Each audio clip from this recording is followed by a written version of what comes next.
Barcelona এবং Lionel Messi, এই দুই নাম দীর্ঘ 21 বছর একসাথে জুড়ে ছিল। কিন্তু 2021 সালে হঠাৎ করে এই ক্লাব ছেড়ে যেতে হয় ফুটবল ইতিহাসের অন্যতম সেরা খেলোয়াড়কে। কারণ দেখানো হলো অর্থনৈতিক সংকট। তবে এটি কি সত্যি অর্থনৈতিক সমস্যা ছিল, নাকি এর পেছনে লুকিয়ে ছিল অন্য কোনো চালাকি? মেসিকে বিদায় করে কি বার্সা ইয়ামালকে জায়গা করে দিতে চেয়েছিল? আজকের ভিডিওতে আমরা সেই রহস্য উদ্ঘাটন করব। 2021 সালে হঠাৎ করেই বার্সেলোনা জানিয়ে দিল তারা মেসির সঙ্গে চুক্তি নবায়ন করতে পারবে না, কারণ লা লিগার ফাইন্যান্সিয়াল ফেয়ার প্লে নিয়ম।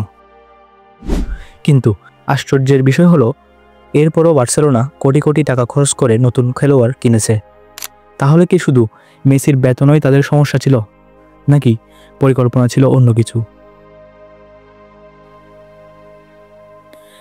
এখন একটু পেছনের দিকে তাকাই। 2016 সালে বার্সেলোনার একাডেমি লা মাসিয়ায় যোগ দিয়েছিল এক বিস্ময়কর প্রতিভা, লামিন ইয়ামাল। তার খেলার ধরন, বল কন্ট্রোল, পাসিং সবকিছু ছিল আশ্চর্যজনকভাবে মেসির সঙ্গে অনেকটা মিল। কিন্তু মেসি বার্সায় থাকলে ইয়ামালের জায়গা পাওয়া প্রায় অসম্ভব ছিল। কারণ মেসি কখনোই বেঞ্চে বসে থাকার মতো খেলোয়াড় নন। অন্যদিকে ইয়ামালের মতো প্রতিভারা যদি মূল একাদশে জায়গা না পায়, তাহলে তারা সহজে অন্য ক্লাবে চলে যেতে পারে। বার্সা প্রেসিডেন্ট জোয়ান লাপোর্তা খুবই কৌশলী ব্যক্তি। তিনি জানতেন মেসি বার্সায় থাকলে ইয়ামালের বিকাশ বাধাগ্রস্ত হবে। অন্যদিকে মেসি মাত্র 3 থেকে 4 বছর খেলতে পারবে।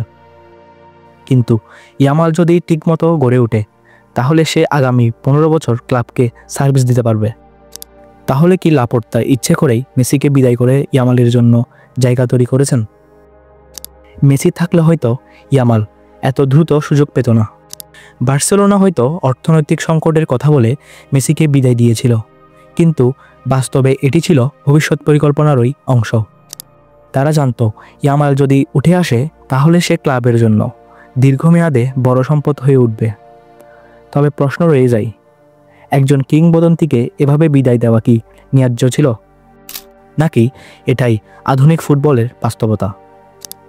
তোমাদের মতামত কি কমেন্টে জানাও। ভিডিওটি ভালো লাগলে লাইক, কমেন্ট, সাবস্ক্রাইব করতে ভুলবে না। দেখা হচ্ছে পরবর্তী ভিডিওতে।